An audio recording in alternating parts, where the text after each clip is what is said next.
At 10 p.m. on August 23, 1944, Sergeant Bob Tompkins crouched behind a hedgerow outside Brest, inflating a rubber tank 2 kilometers from German anti-tank guns.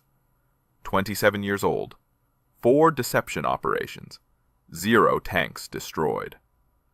The Germans had 38,000 troops defending Fortress Brest. Tompkins connected the air compressor to the collapsed Sherman. The 603rd Camouflage Engineers had driven 190 miles through rain that day. No sleep, no hot food, just orders from 8th Corps. Simulate 2 tank battalions. Make General Ramka think 30,000 Americans were preparing to attack his right flank. Do it with 1,100 men and inflatable rubber. The tank took shape. M4 Sherman, full size, 93 pounds. A real Sherman weighed 33 tons. This one would collapse if someone leaned on it too hard. From 800 yards away, German observers watched from the church tower in Gounod. Tompkins had spotted them earlier through binoculars. 2 men, probably artillery spotters, probably calling in coordinates right now. The Ghost Army didn't carry heavy weapons. No artillery, no armor. Just carbines and 50 caliber machine guns. They fought with deception instead. Inflatable tanks that looked real from 500 yards. Sound trucks playing recordings of tank engines and shouting sergeants.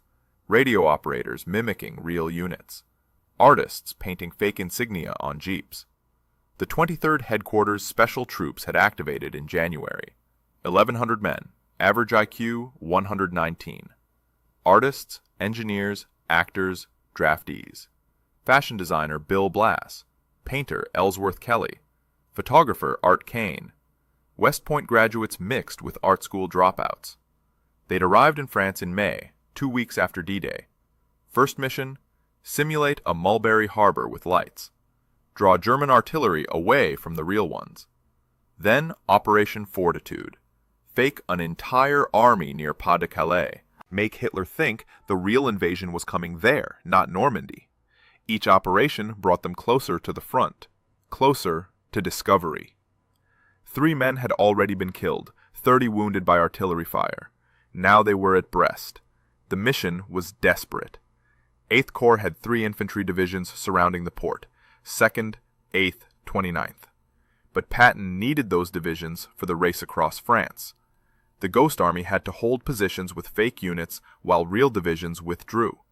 If the Germans discovered the deception and attacked, 1,100 men with light weapons couldn't stop them.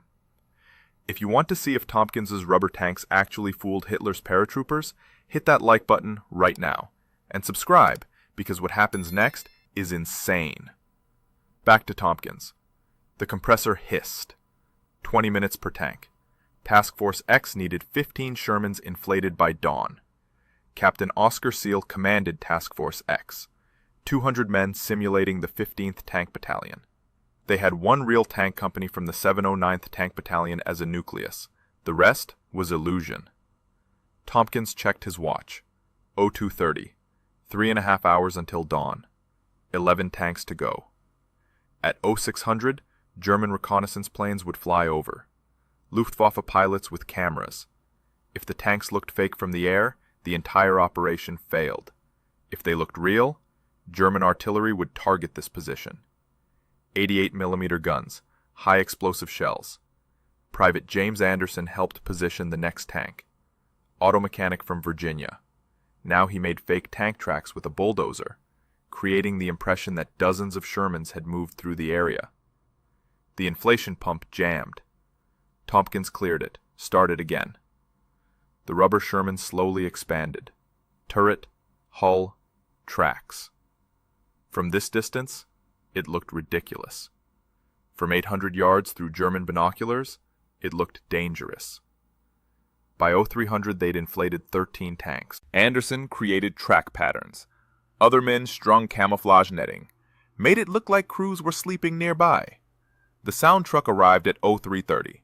Vinyl recordings, tank engines, sergeants shouting, played loud enough for German listening posts to hear, not loud enough to sound fake.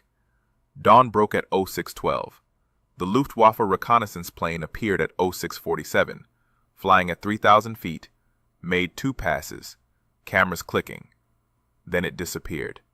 By noon, 8th Corps reported German radio traffic. The Germans were repositioning between 20 and 50 88mm anti-tank guns. The deception had worked.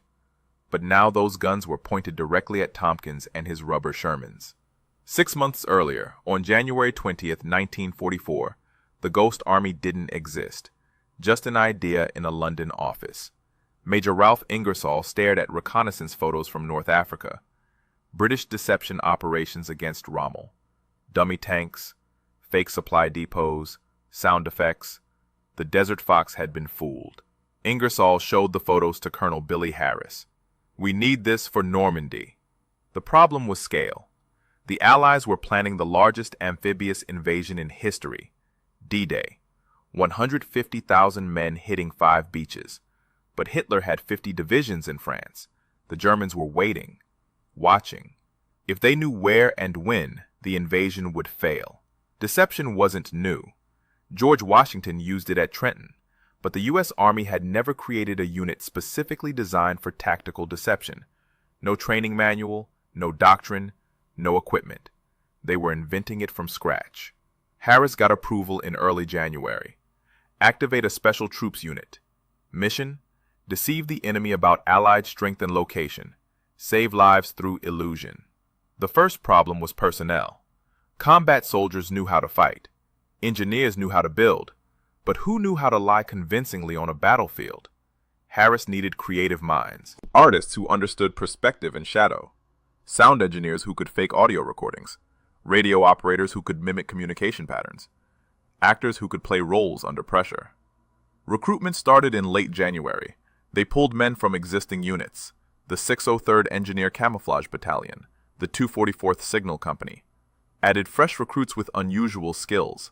Fashion designers, painters, photographers, set designers from Broadway. The unit's average IQ was 119, higher than most infantry divisions. Colonel Harry Reeder took command, former commander of the 46th Armored Infantry Regiment.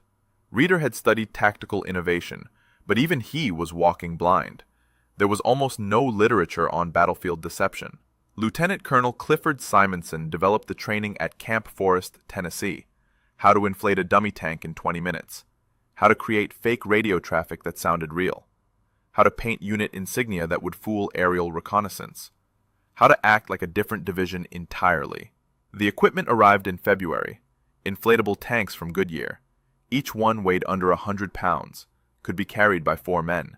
Inflated with portable air compressors. From 500 yards, they looked real. From 50 yards, they looked absurd. The sound equipment was experimental. Mobile trucks with speakers that could project audio 15 miles. Vinyl recordings of tank columns, artillery fire, troop movements. Played at night when German listening posts were active. The third component was radio deception.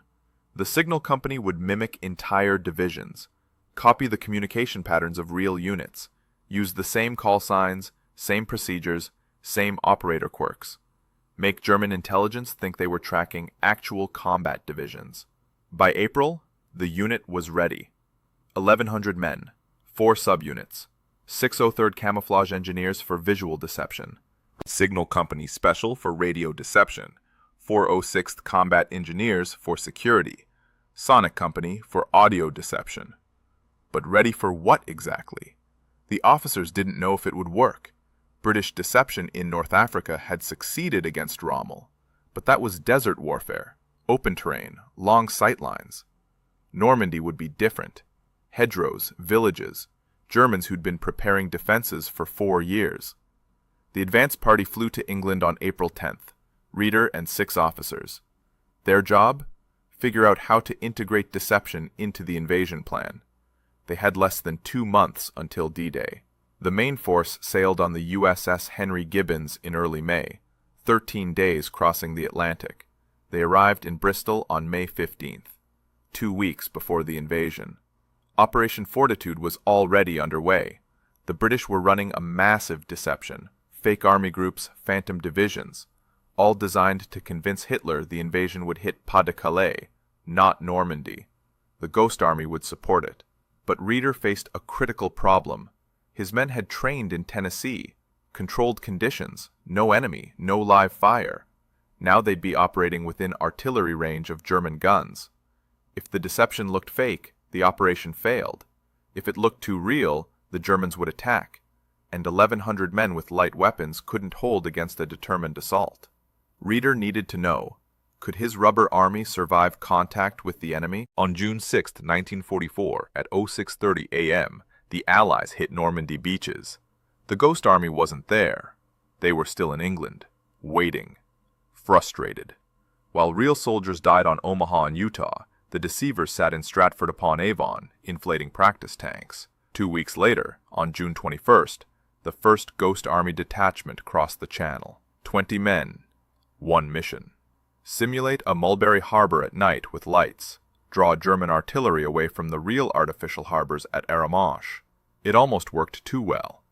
So many Allied lights already illuminated the coast that the Ghost Army's contribution was insignificant, but it taught them something critical. German artillery spotters were watching, calculating, waiting for targets. The full unit arrived in France on June 23rd. They bivouacked near the beaches. The smell of cordite still hung in the air. Burned-out tanks littered the hedgerows. This wasn't Tennessee anymore. Their first real test came in July, Operation Brittany. Patton's Third Army was racing east across France, but the Germans didn't know where. 4 divisions, multiple directions, impossible to track. The Ghost Army would create confusion. They split into 4 task forces, each one simulating a combat team from a different division: 35th Infantry, 80th Infantry, 90th Infantry, 2nd Armored. The plan was elegant. Real divisions would keep moving east, while fake divisions turned west and south into Brittany. Each task force was complete. Fake bumper markings, fake shoulder patches, fake radio traffic. Men visited cafes wearing the wrong division insignia, started conversations, let slip false information, hoped someone listening was reporting to German intelligence. Captain George Rebbe commanded the security element. His job was to protect the deception, keep real American units from discovering what they were doing, because if their own army didn't know, the Germans wouldn't either. The operation ran from August 9th through August 12th, 4 days of theater. Radio operators mimicked division-level communications. Sound trucks broadcast recorded troop movements. Artists painted unit markings on every vehicle. German intelligence intercepted the radio traffic, reported 4 American combat teams heading into Brittany. Hitler's commanders repositioned forces to counter the threat. Real American divisions slipped past and continued east. By the time the Germans realized the Brittany columns were fake, Patton was already approaching Paris. But success created a new problem. Higher command now believed the Ghost Army could do anything. Every corps commander wanted them. Every operation needed deception support. The requests poured in. Most were impossible. Deception required time, planning, coordination. You couldn't just inflate tanks and hope the Germans noticed. Everything had to be perfect. Radio operators had to match real unit patterns exactly. Sound effects had to be played at precise volumes.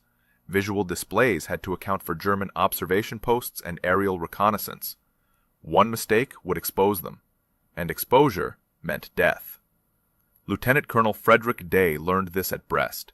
He'd volunteered to establish radio contact with approaching notional columns, drove into the city while it was still under German fire, helped capture 300 German soldiers, earned a Bronze Star. But he also saw what would happen if the Ghost Army's position was discovered. Artillery would obliterate them in minutes. The men started understanding the stakes. They weren't combat troops, but they were in combat. Every operation brought them closer to German guns. Every deception required them to draw enemy attention. Private James Anderson wrote in his diary, "We're bait." He was right.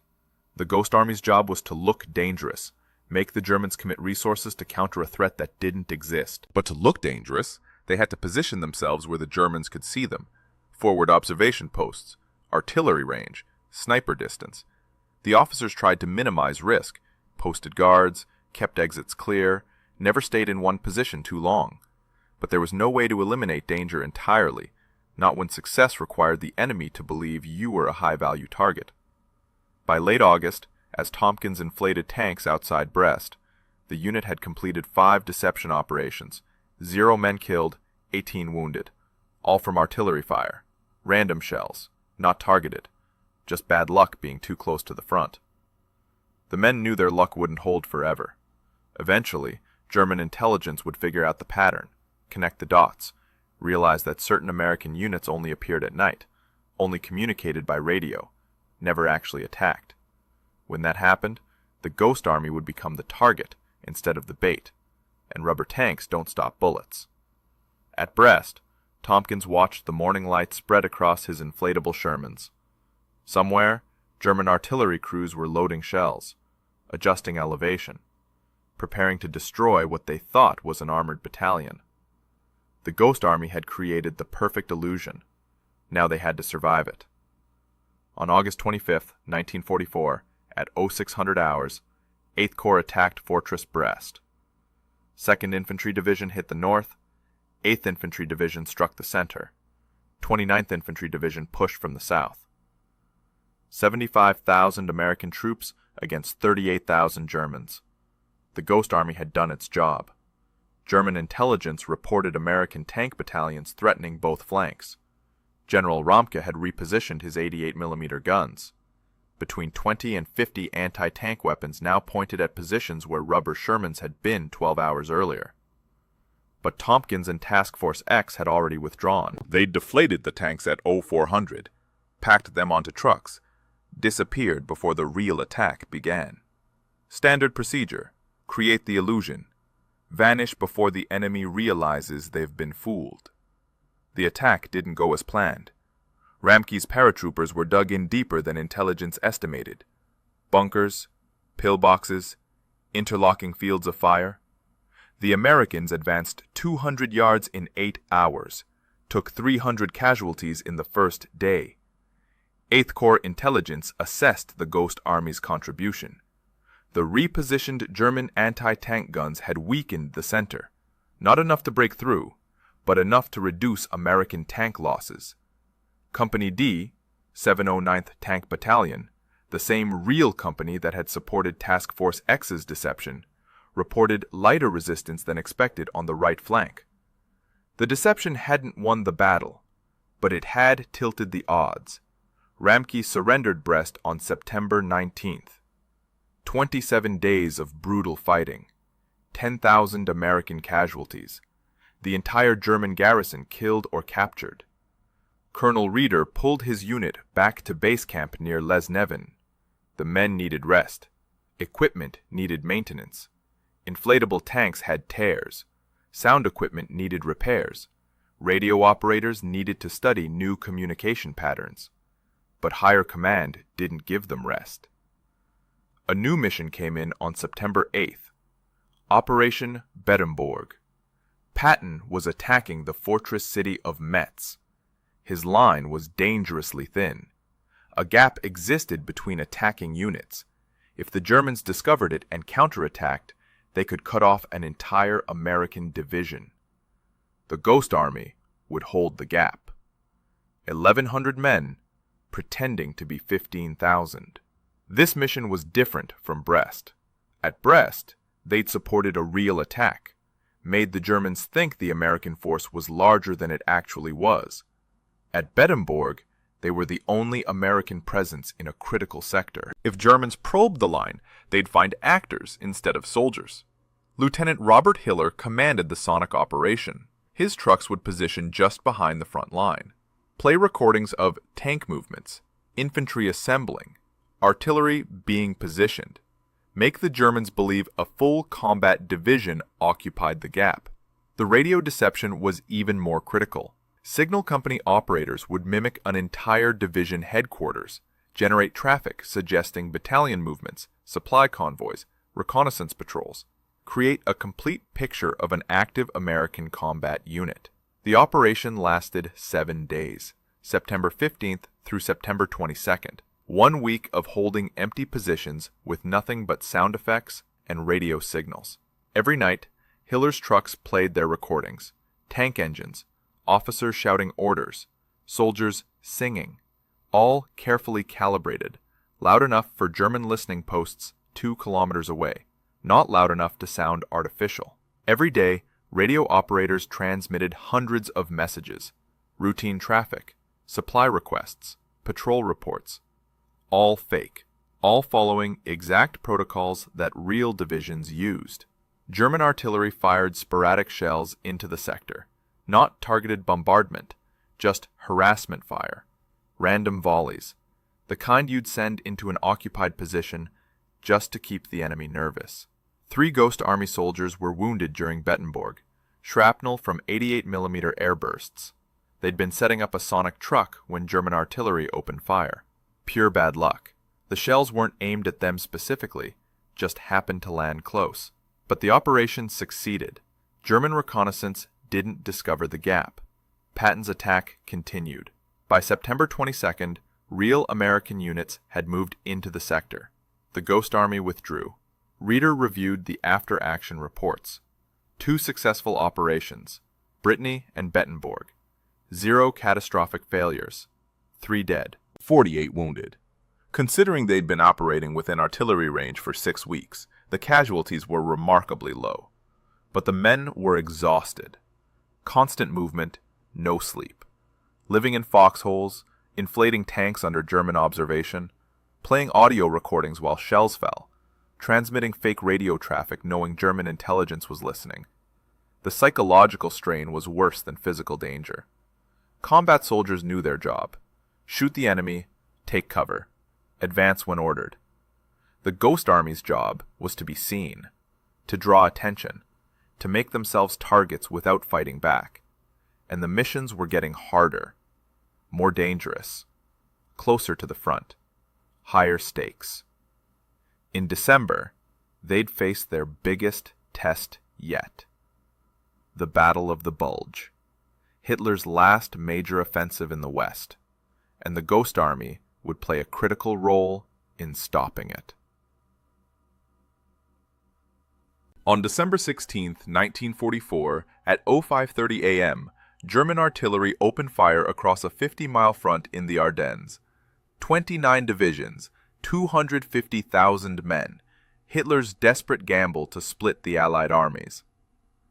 The Ghost Army was in Luxembourg, 60 miles from the initial breakthrough, far enough to be safe, close enough to help.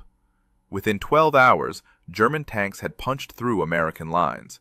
Entire battalions were surrounded. Communications broke down. Confusion spread. Nobody knew where the Germans were or how far they'd advanced. General Bradley needed information. He needed reserves. Most critically, he needed to prevent German forces from expanding the breakthrough. Every American division was committed. No reserves existed. Except the Ghost Army. 1,100 men with inflatable tanks. Bradley's staff proposed Operation Kodak, a radio-only deception. No visual display, no sonic effects. Just fake communications suggesting that 2 full divisions were moving into position south of the breakthrough. The Ghost Army would create phantom reinforcements, make German intelligence believe American reserves were arriving, force Hitler's commanders to divert forces to counter a threat that didn't exist. The mission was extraordinarily dangerous. German forces were advancing. The front line was fluid. Nobody knew where German units actually were. The Ghost Army could stumble into enemy positions while setting up their deception. Radio operators began transmitting on December 19th. They mimicked the 75th Infantry Division and the 6th Armored Division, 2 powerful combat units apparently moving toward Bastogne. The fake 75th transmitted supply requests, unit movement orders, reconnaissance reports, everything a real division would send while redeploying.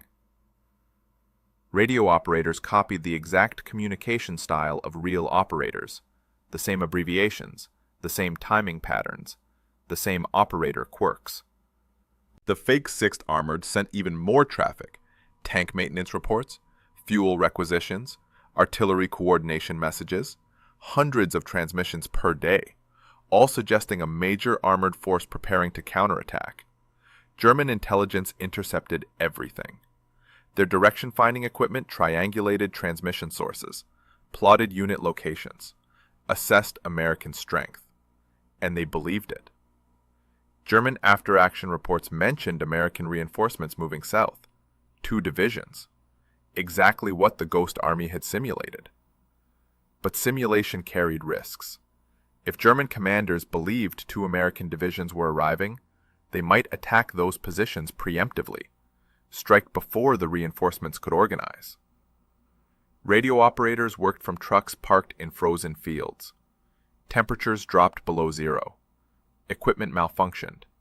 Vacuum tubes shattered in the cold. Men transmitted with frozen fingers, knowing every message made them more visible to German direction-finding equipment. The real battle raged 30 miles north. At Bastogne, the 101st Airborne Division was surrounded, running low on ammunition. No resupply, no reinforcements, just orders to hold. Patton was racing north with 3 divisions to break the siege, but he needed time. The Germans had to be confused, delayed, diverted. Operation Kodak provided that delay. German intelligence spent 4 days tracking phantom American divisions, repositioning forces to counter threats that didn't exist. By the time they realized the reinforcements were fake, Patton had already reached Bastogne. The siege broke on December 26th. The 101st was relieved. The German offensive stalled. Hitler's gamble had failed. The Ghost Army's contribution was invisible. No newspaper articles, no medals, no recognition. Radio deception doesn't make good photographs. But Bradley knew. Simpson knew. Patton knew. 1,100 men with radio transmitters had helped save Bastogne. After Operation Kodak, the Ghost Army returned to regular deception missions. Operation Flaxweiler in January. Operation Landenwillers in February. Each one more refined, more professional, more dangerous. They'd learned from experience, perfected techniques, understood what worked and what didn't. Visual deception needed good sightlines. Sonic deception needed the right terrain. Radio deception needed perfect timing. But they also understood the cost. Every successful operation meant the next one would be harder. German intelligence was learning too, looking for patterns, asking questions. Why did certain American units only appear at night? Why did some divisions generate radio traffic but never attack? Why did armored battalions disappear without leaving destroyed vehicles? Eventually, German analysts would figure it out, connect the deceptions, realize they'd been systematically fooled for months. When that happened, the Ghost Army would become Germany's highest priority target. Every resource would focus on finding them, destroying them, making an example of the men who'd made fools of the Wehrmacht. March 1945 would bring their biggest operation yet, the Rhine crossing, and their closest call with disaster. On March 18, 1945, at 1400 hours, Colonel Reeder received orders for Operation Viersen.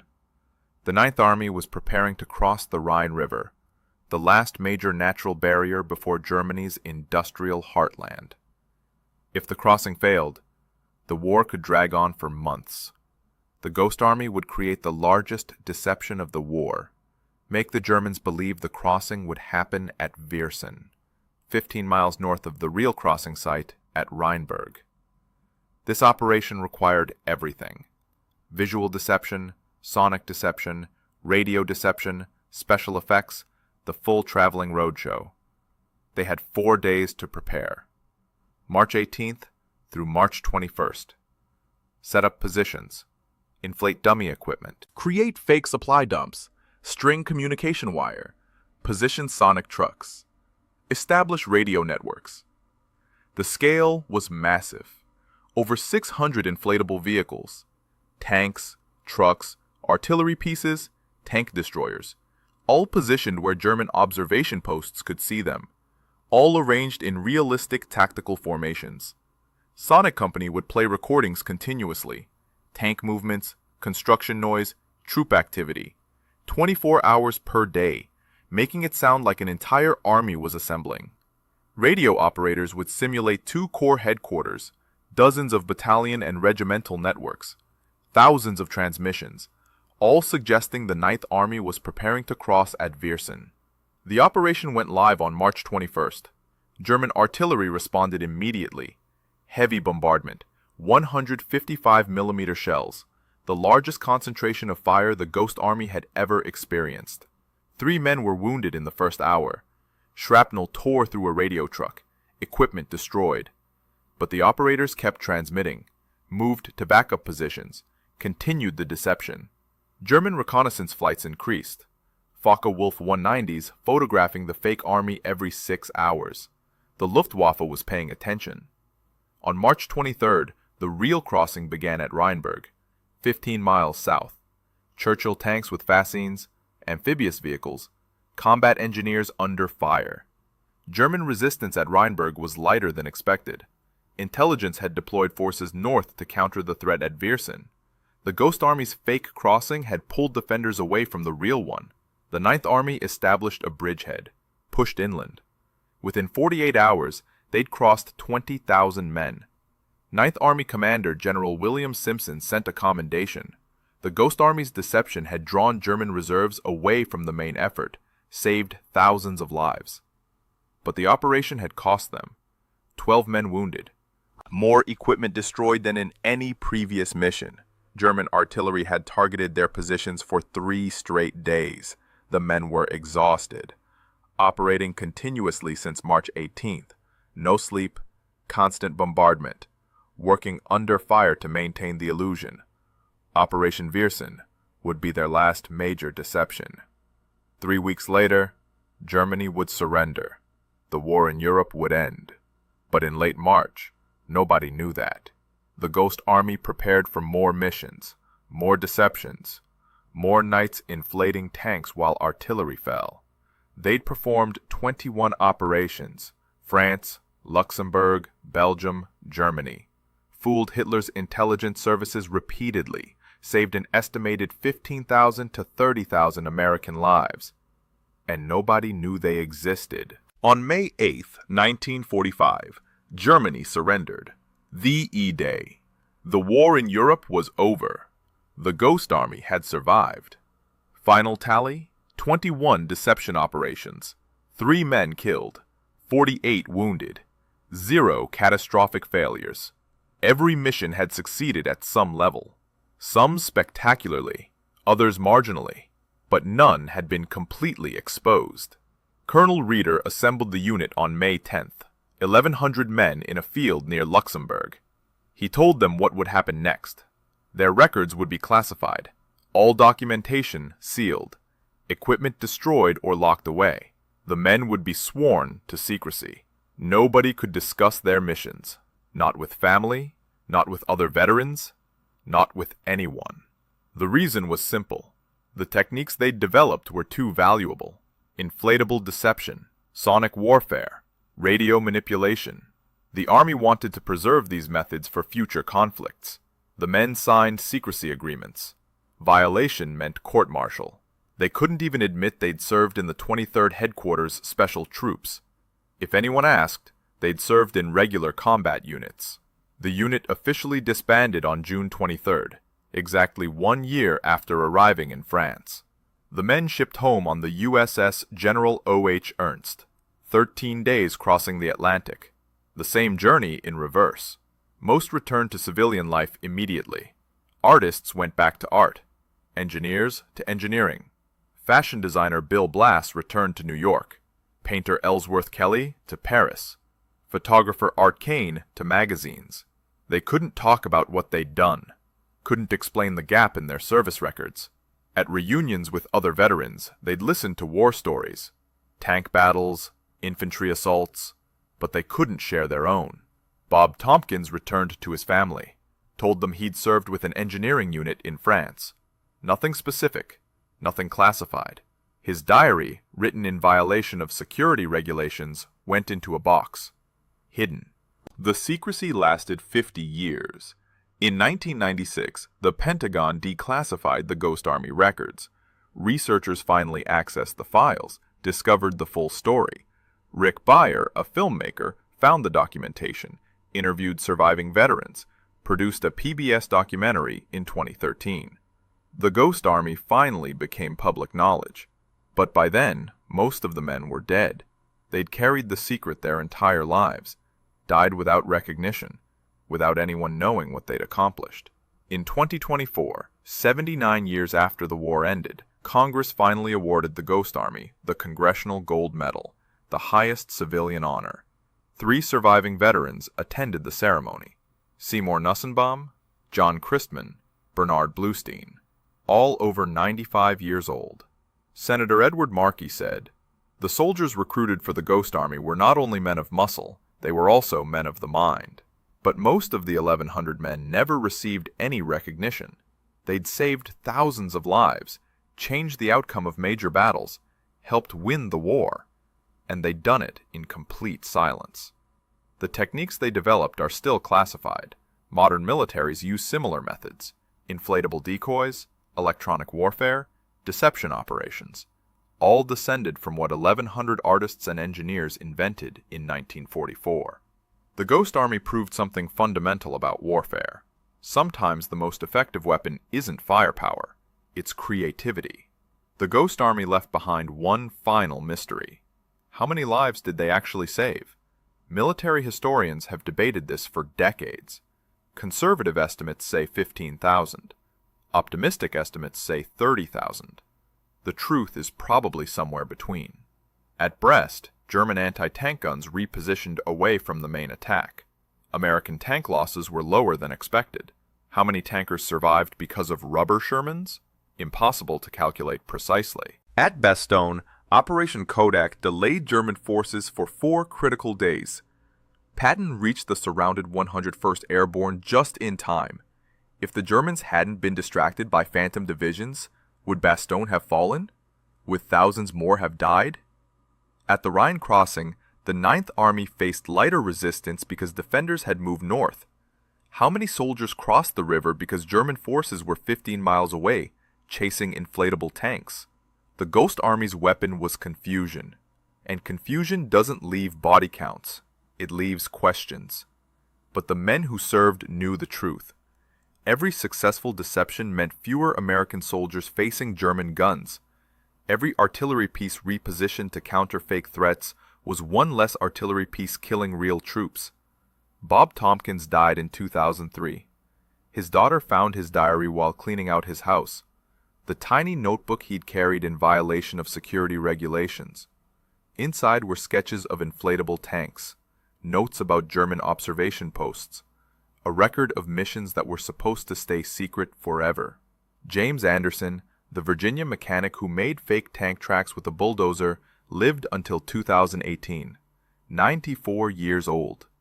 He gave one interview before he died, said the strangest part wasn't the danger, it was the silence.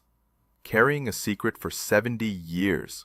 The last piece of Ghost Army equipment, an inflatable Sherman tank, is displayed at the National World War II Museum in New Orleans.